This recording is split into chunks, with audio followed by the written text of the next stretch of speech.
야, 너네 이거 봤어? 뭔데? 정인이 사건. 정인이 사건? 마치 아동학대 사건 아니야? 그냥 아동학대 사건이 아니라 입양 아동학대 사건이던데? 아, 입양아동 사건이야? 입양아동이라서 더 심하게 학대한 걸까? 친자식이 아니라 애정이 덜 간 거 아닐까? 요즘 입양아동들에 대한 안 좋은 이야기들이 많이 들리는 것 같아. 맞아, 정인이 사건 말고도 뉴스로 입양가정에 대한 문제들이 계속 보도되어서 더 부정적으로 볼 수밖에 없는 것 같아. 아무래도 우리 주변에서 흔히 볼 수 있는 가정이 아니라서 더 그런 거 아닐까? 실제로 입양부모 10명 중 3명이 주변의 편견으로 힘들다고 말했대. 그러게, 왜 굳이 입양까지 하는 애를 그렇게 심하게 학대한 걸까? 얘들아, 근데 잘 지내는 입양 가정도 많은 것 같은데? 배우 차인표 신혜라 부부 맞지? 딸이랑 주고받았던 편지를 적어 만든 내가 우리 집에서 온 날이라는 그림책도 발견했대. 배우 이하연 씨랑 박시은, 진태현 부부도 있어. 이모 삼촌으로 만났지만 지금은 진짜 엄마 아빠가 되어 행복한 가정을 꾸리고 있더라. 친가족처럼 잘 지내는 가족들도 많더라. 그래도 입양가정들이 겪는 여러 문제들이 있지 않을까? 맞아. 하지만 그런 건 직접 문제를 겪고 있는 입양 가족들이 더 잘 알고 있을 것 같아. 입양 가족에 대한 부정적인 시선이 있다는 것을 느끼신 적이 있으신지 궁금합니다. 제가 입양을 결심하고 아이들을 만나 지금까지 함께 살아오면서 가까이 있는 분들 모두 편견 없이 그리고 보통 가정처럼 대해주셨기 때문에 저는 대부분 사람들이 그런 줄로만 알았습니다. 몇 편의 영상 출연을 통해 입양 인식 개선 활동에 참여를 했는데 거기에서 달리는 댓글들을 보면서 입양이 양부모와 입양 아동 모두에게 굉장히 큰 결합 또는 숨겨야 할 치부라고 생각하는 사람들이 적지 않게 있다는 것을 알게 되었습니다. 예를 들어 아이가 친구들에게 놀림받으면 어쩌려고 공개를 하느냐, 아이를 생각한다면 이런 영상에 출연하지 않는 것이 좋다, 아이가 입양 사실을 모르게 해야 한다 등이 있었습니다. 더구나 몇 건의 입양 아동 학대 사건들로 인해 이 집도 믿을 수 없으니 철저히 감시해달라는 등 댓글들을 볼 때는 속이 상하기도 했습니다.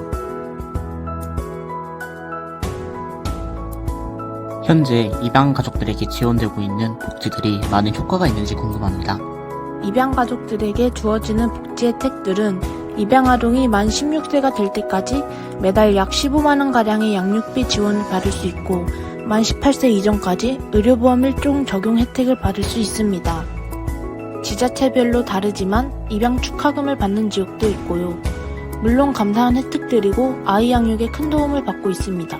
그렇지만 현실적으로 육아는 이 이상의 양육비가 들 뿐 아니라 다양한 수고와 노력이 필요하지요. 제 개인적인 생각으로 이러한 복지 혜택들이 단순히 입양을 확산시키는 수단이 된다고 보지는 않습니다.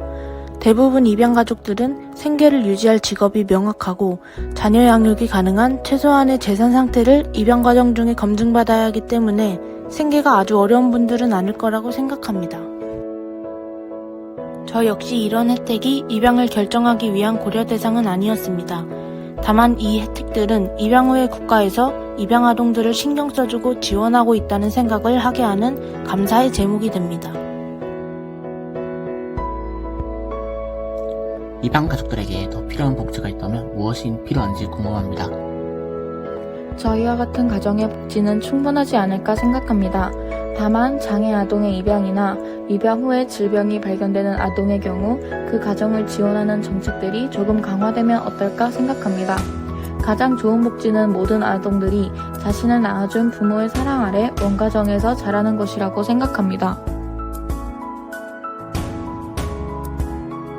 이것은 어린 시절의 성교육이나 윤리교육 등의 근본적이고 장기적인 교육이 필요하지 않나 생각합니다.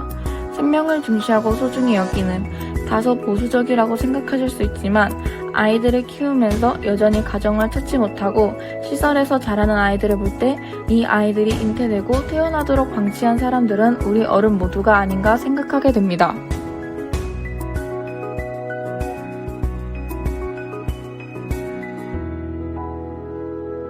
건전한 입양 문화를 위해서 우리가 가져야 할 특별한 자세나 마음가짐이 있는지 궁금합니다. 입양 가족은 부모가 되고 자녀가 되는 과정이 일반적이지 않은 것은 맞습니다. 입양 부모를 선행을 하는 주체로 보는 시선들이 있습니다. 그렇기 때문에 입양이 더욱 낯설고 먼 것이 아닐까 해요.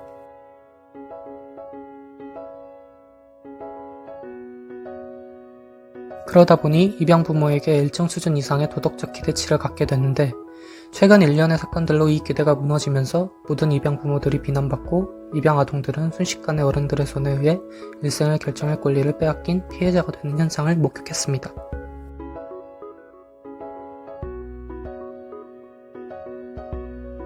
난임을 비롯한 다양한 이유로 입양을 결정하는 가정들이 대부분입니다.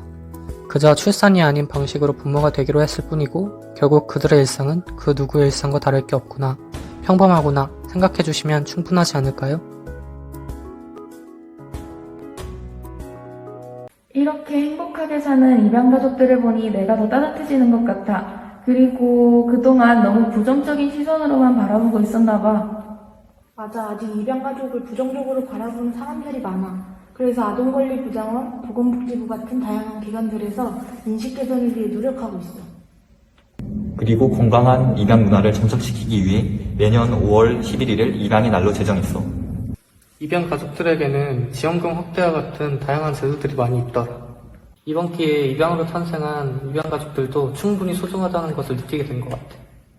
그러게 다들 입양을 부정적인 시선으로 바라보지 말고 모두 똑같은 가족임을 알아줬으면 좋겠어.